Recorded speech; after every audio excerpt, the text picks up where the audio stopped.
घरात कोणीच नव्हतं आणि माझी लहानपणीची मैत्रीण शीतल मला थेट तिच्या बेडरूममध्ये घेऊन गेली. आम्ही एकमेकांच्या प्रेमात धुंद झालो होतो. तितक्यात अचानक दारावर जोरजोरात कडी वाजली. पकडले जाण्याच्या भीतीने आम्ही कपडे सावरत गव्हाच्या अंधाऱ्या कोठऱ्यात पळालो. दरवाजाच्या लहानशा छिद्रातून शेजारी आत डोकावून पाहत होते. आत त्या अंधारात शीतलने माझी भीती घालवण्यासाठी एक असा काही रोमॅन्स सुरू केला की आमचा ताबाच सुटला.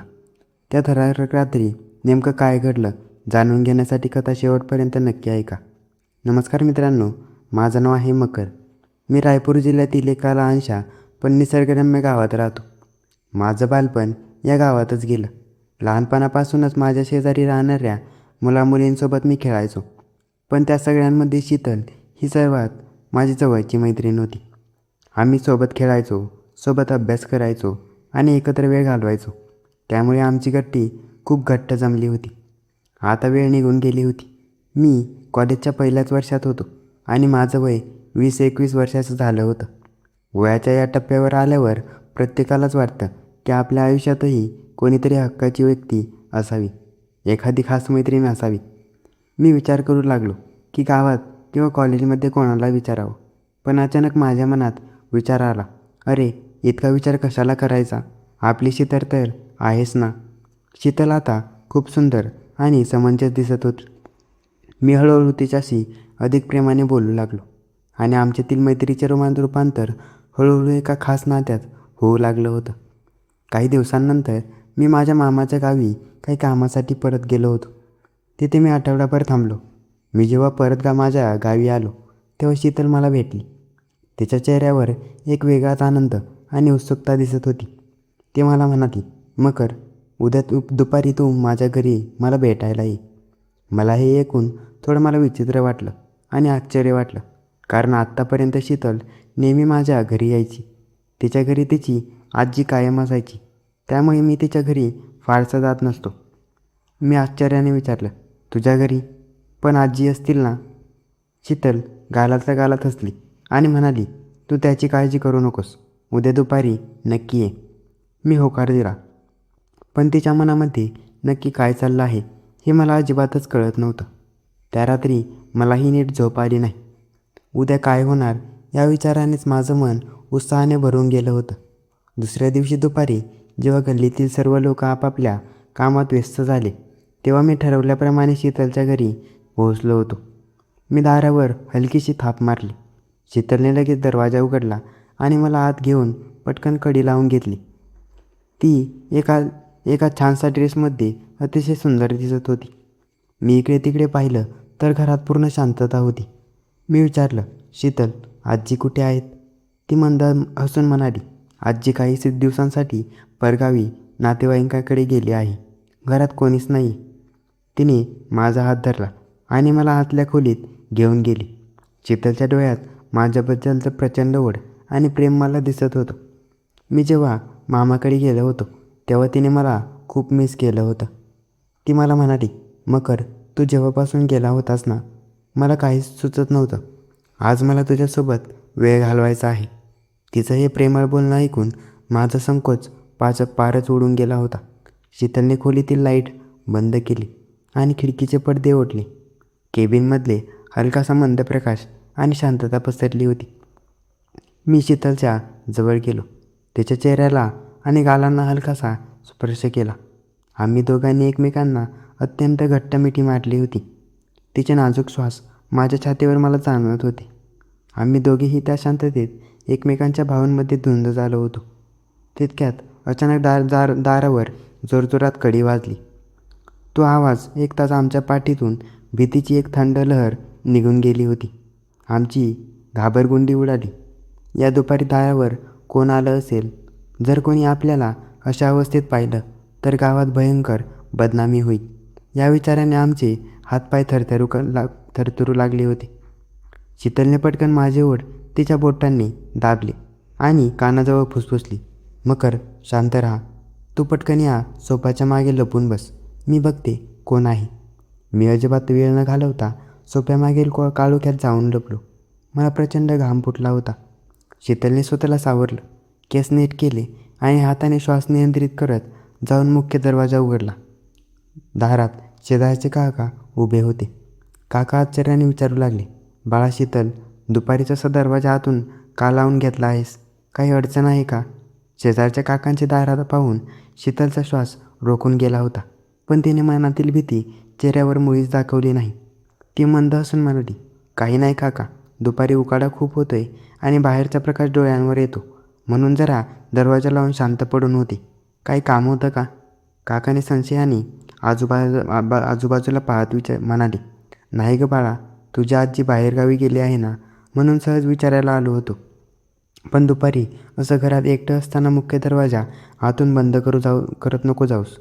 काही हवं असेल तर माझ्याकडे येत जा, समजलं? शीतलने डोके हलवून होकार दिला. हो काका, नक्की, मी लक्ष ठेवेन. काका तिथून निघून गेले. काकांचा आवाज पूर्णपणे बंद होईपर्यंत शीतल तिथेच उभी राहिली होती. ती गेल्याची खात्री झाल्यावर तिने हळूच दरवाजा लावला, पण यावेळी आतून कडी लावली नाही. ती धावत सोफ्यामागे आली. मी अजूनही भीतीपोटी घामानाहून तिथेच लपून बसलो होतो. शीतलने माझा हात धरून मला वर उठवलं. ती थरथरी आवाजात म्हणाली, मकर, इथे हॉलमध्ये राहणं धोक्याचं आहे. काका पुन्हा काही कामाने येऊ शकतात आणि इतर कोणी शेजारी येऊ शकतं. चला आपण मागच्या खोलीत जाऊया. मागच्या घराच्या बाजूला एक जुनं धान्याचं कोठार होतं. तिथे गव्हाची पोती आणि जुने सोफे ठेवलेले होते. तिथे सहसा कोणीच जात नसे. शीतलने त्याच्या खिशातून त्या जुन्या लाकडीची चावी काढली. आम्ही गुपचूप त्या अंधाऱ्या कोठऱ्यात शिरलो होतो. शीतलने आतून लाकडी दरवाजा लावून घेतला आणि जुनी कडी सरकवली. त्या खोलीत खूपच कमी प्रकाश होता. जुन्या लाकडी दरवाजाला आणि भिंतीला 2-3 लहान छिद्रे होती, ज्यातून बाहेरचा परिसर स्पष्ट दिसत होता. जर बाहेरून कोणी दरवाजाजवळ आलं तर या छिद्रातून आतलं दृश्य सहज दिसू शकतं. एकीकडे बाहेरून कोणीतरी पाहेल किंवा पकडेल याची प्रचंड भीती आणि दुसरीकडे त्या बंद अंधाऱ्या खोलीत एकांत. या दोन्ही गोष्टींनी आमच्यातील थरार दुप्पट वाढवला होता. शीतलने माझी भीती ओळखली. तिने अंधारातच माझा हात धरला आणि मला तिथे ठेवलेल्या एका मऊ सोफ्यावर बसवलं. ती स्वतः माझ्या अगदी जवळ माझ्या मांडीवर येऊन बसली. तिने तिचे दोन्ही हात माझ्या गळ्यात गुंतले आणि तिचं डोकं माझ्या छातीवर टेकवलं. तिच्या हृदयाची धडधड माझ्या छातीला मला स्पष्ट जाणवत होती. मकर, आता घाबरू नकोस, ती माझ्या कानाजवळ येऊन फुसफुसली. इथे आपल्याला कोणीच पाहू शकणार नाही. तिचे ते गरम आणि उबदार श्वास माझ्या मानेवर पडताच माझ्या मनातील सर्व भीती विरघळून गेली होती. मी माझे दोन्ही हात तिच्या कमरेवर गुंफले आणि तिला माझ्या बाहुंमध्ये घट्ट आवळून धरलं होतं. मी माझी हनुवटी वर केली आणि मंद प्रकाशात तिच्या डोळ्यात पाहिलं. शीतलच्या डोळ्यात माझ्यासाठी प्रचंड आणि समर्पणाची भावना दिसत होती. मी हळूहळू तिच्याजवळ गेलो आणि माझे ओठ तिच्या नाजूक मखमली ओठांवर ठेवले. शीतलनेही क्षणाचाही विलंब न करता माझे ओठ आपल्या ओठांमध्ये घट्ट पकडले होते. त्या अंधाऱ्या गव्हाच्या कोठऱ्यात आमच्या पहिल्या दीर्घ आणि पेशंटच्या चुंबनाला सुरुवात झाली. तिचे नाजूक हात माझ्या केसातून आणि पाठीवरून फिरत होते. बाहेरच्या जगातल्या धोक्याची भीती विसरून आम्ही दोघेही त्या जुन्या सोफ्यावर एकमेकांच्या प्रेमात पूर्णपणे विलीन झालो होतो. त्या गव्हाच्या अंधाऱ्या कोठाऱ्यात जुन्या लाकडी सोफ्यावर आम्ही दोघे एकमेकांच्या मिठीत पूर्णपणे विलीन झालो होतो. दरवाजाच्या लहानशा छिद्रातून येणाऱ्या प्रकाशाचा किरणात शीतलचा चेहरा एखाद्या स्वर्गीय सुंदरीसारखा चमकत होता.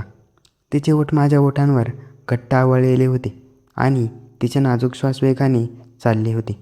माझ्या हातांचा स्पर्श तिच्या कमरेवरून पाठीवरून हलवार फिरत होता. शीतलने तिच्या हातांची बोटं माझ्या केसात घट्ट अडकून ठेवली होती. कित्येक महिन्यांपासून तिच्या मनात दबून ठेवलेली ती ओढ आणि माझं तिच्यावरचं प्रेम आज त्या अंधाऱ्या शांत कोठाऱ्यात पूर्णपणे व्यक्त होत होतं. अचानक बाहेर गल्लीत कोणाच्या तरी चालण्याचा आणि बोलण्याचा आवाज आला. शीतल, घरात आहेस का गं? तो आवाज एकदा शीतलने क्षणातील तिचे ओठ माझ्या ओठांवरून बाजूला केले. आम्ही दोघेही श्वास रेकून सोफ्यावरच तसेच स्थिर बसलो होतो. शीतलने तिच्या नाजूक बोटाने माझ्या ओठांवर दाब दिला आणि दरवाजाच्या त्या लहान छिद्राकडे इशारा केला. छिद्रातून बाहेर पाहिलं तर शेजारच्या काकू दारातून हाक मारत होत्या. माझं हृदय भीतीपोटी छातीवर जोरात आदळत होतं. जर काकूंनी गव्हाच्या कोठऱ्यात दरवाजा वाजवला किंवा हात डोकावून पाहिलं असतं तर आमचा खेळ कायमचा खल्लासच झाला असता.